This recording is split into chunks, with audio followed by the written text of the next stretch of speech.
చంద్రబాబు గారి నాయకత్వం, నారా చంద్రబాబు నాయుడు గారి నాయకత్వం, జై తెలుగుదేశం.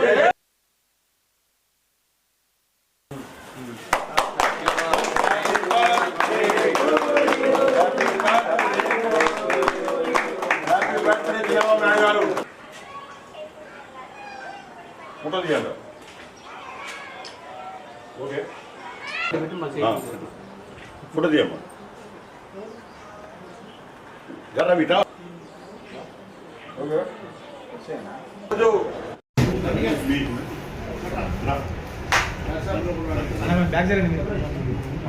సీను కొద్దిగా వెనక జరగండి. మీరు మీరు ఓకే.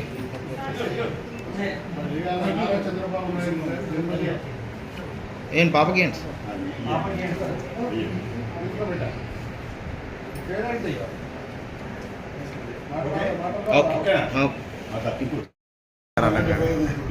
లైటింగ్ పడతాను కాబట్టి మీరు దాన్ని కూడా జీవించాల్సిన అవసరం మీకు ఉంటుంది. జరిగింది. వారు సంపూర్ణ ఆరోగ్యాలతో మరి కలకాలం వర్ధిల్లాలని, రాబోయే రోజుల్లో తెలంగాణలో కూడా తెలుగుదేశం పార్టీని బలవంతం విధంగా మరి చంద్రబాబు కృషి చేస్తేనే వారి తెలంగాణలో చేసిన సేవలు కూడా మనం ఒకసారి నెవరేసుకోవాల్సినది.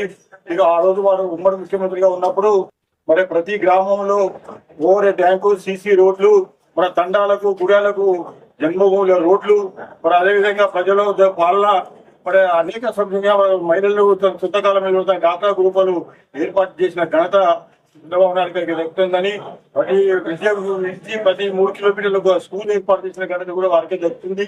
ప్రజల వద్ద పాలన ఇలాంటి అనేక కార్యక్రమాలు చేసి మరి ఉమ్మడి తెలంగాణలో, ఉమ్మడి రాష్ట్రాల్లో మరి వారి పెద్ద పేరు. ఈ రోజు ఆంధ్రప్రదేశ్ ముఖ్యమంత్రిగా మన తెలంగాణ రాష్ట్రంలో కూడా తెలుగుదేశాన్ని బలోపేతం విషయంగా చేయాలని, వారి సంపూర్ణ ఆరోగ్యంతో ఉండాలని కోరుకుంటూ వారికి శుభాకాంక్షలు. తెలంగాణ తెలుగుదేశం పార్టీ మరి అదే పార్లమెంట్ నుంచి వారికి శుభాకాంక్షలు, జన్మదిన శుభాకాంక్షలు తెలియజేస్తున్నాయి. జన్మదినాన్ని పురస్కరించుకుని బండ్ల పంపిణీ చేయడం అనేది చాలా గొప్ప విషయం. నారా చంద్రబాబు నాయుడు గారు వైద్య విధాన పరిషత్ ఏర్పాటు చేయడంతో పాటు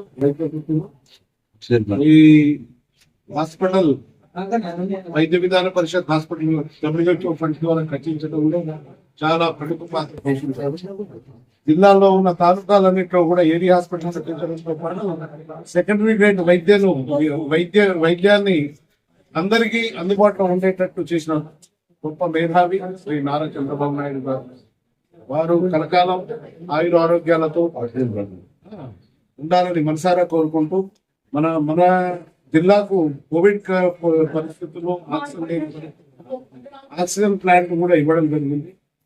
ఇంకా అనేక సౌకర్యాలు కూడా వారు ఏర్పాటు చేశారు. ఆంధ్ర రాష్ట్ర, తెలంగాణ రాష్ట్ర అభివృద్ధిలో కానీ, హైటెక్ సిటీ ఏర్పాటు చేయడంలో కానీ ఎంతో పనిచేశారు. కాబట్టి వారు కలకాలం సుఖంగా, సంతోషంగా, ఆయుధ ఆరోగ్యాలతో మనసారా